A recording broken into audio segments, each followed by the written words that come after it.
আসসালামু আলাইকুম রহমতুল্লাহ। এটা হচ্ছে আমার এক কনস্ট্রাকশন সাইট।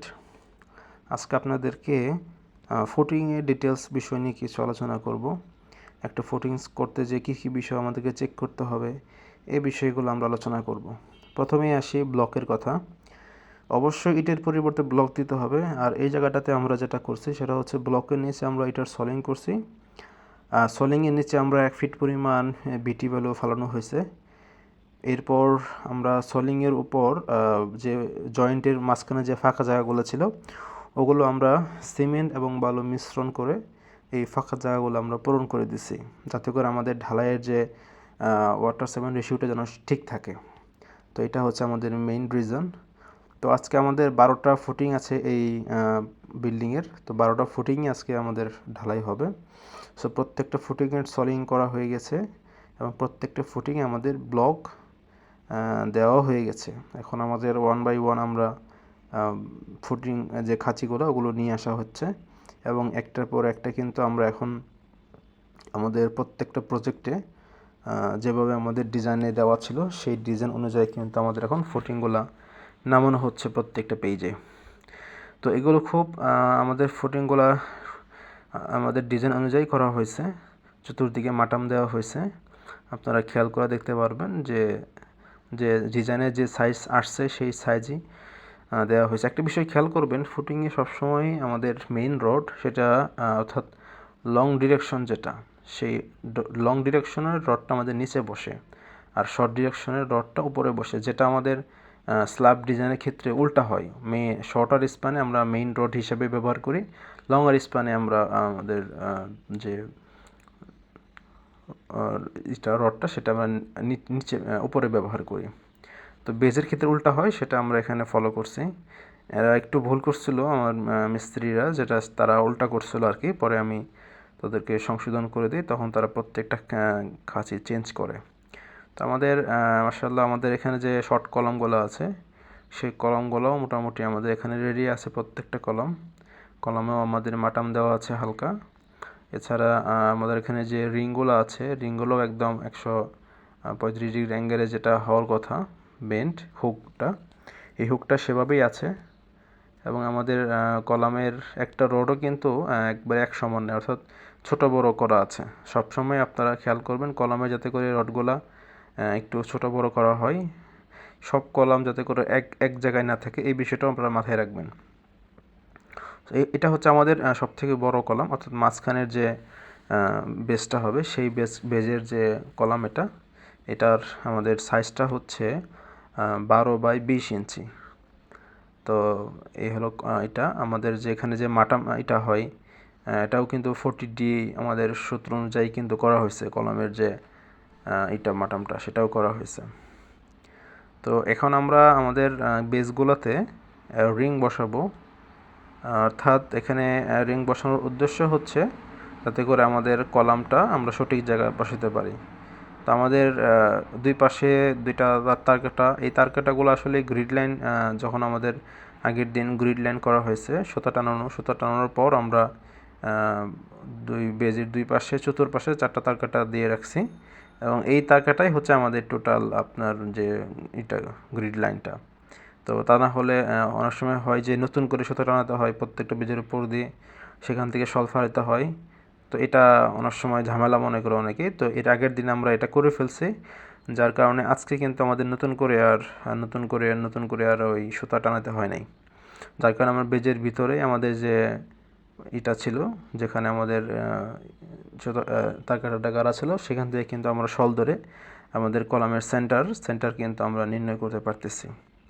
তো আপনারা অবশ্যই এগুলো খেয়াল করবেন। আরেকটা বিষয় অবশ্যই খেয়াল করবেন, সেটা হচ্ছে বেজের ভিতর অবশ্যই কোনো ময়লা যেন না থাকে ঢালাইয়ের আগে, সেটা এনশিওর করবেন। একটা লোক অবশ্যই রাখবেন, তার কাজ হচ্ছে প্রত্যেকটা ফুটিং ঢালাইয়ের আগে অবশ্যই যাতে করে বেজটা পরিষ্কার রাখে, মাটির পাতা বা আর অন্য জিনিস যাতে বেজের ভিতর না থাকে সেটা খেয়াল রাখা।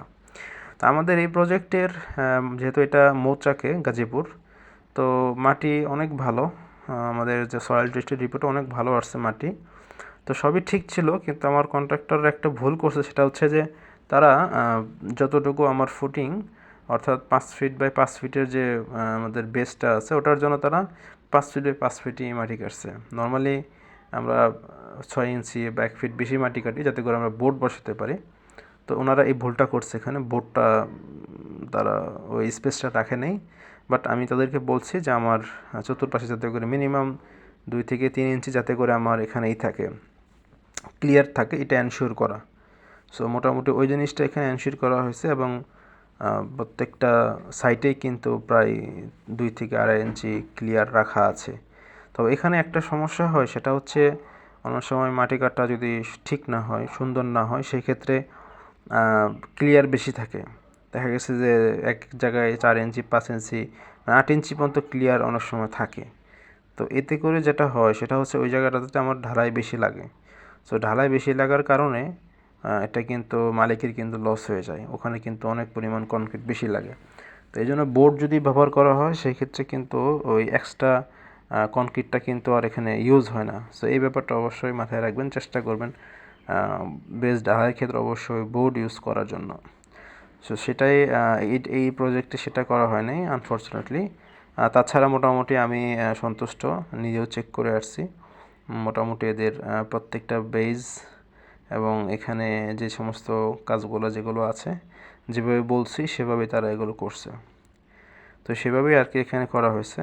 তো এখন এখানে ওরা কলাম বসাবে। কলামের জন্য তারা যে একটা তারা রিংটা প্রথমে সেন্টার তারা করছে, এখানে সেন্টার করে তারা রিংটা বসাচ্ছে। সো রিংটা বসানোর পরে ঠিক এই রিংয়ের উপরে কলামটা নিয়ে এসে বসানো হবে। একদম যে পজিশনে রিংটা দেওয়া আছে ঠিক সেই পজিশনে কিন্তু আপনার কলামটা এখানে বসানো হবে। সো এইটা অবশ্যই আপনারা যখন সাইটে ইঞ্জিনিয়ার হিসেবে থাকবেন এই বিষয়গুলো অবশ্যই চেক করবেন, যাতে করে এই বিষয়গুলো খুব গুরুত্বের সাথে করা হয়, যেটা আমরা আমাদের এই প্রজেক্টে করা হয়েছে আর কি।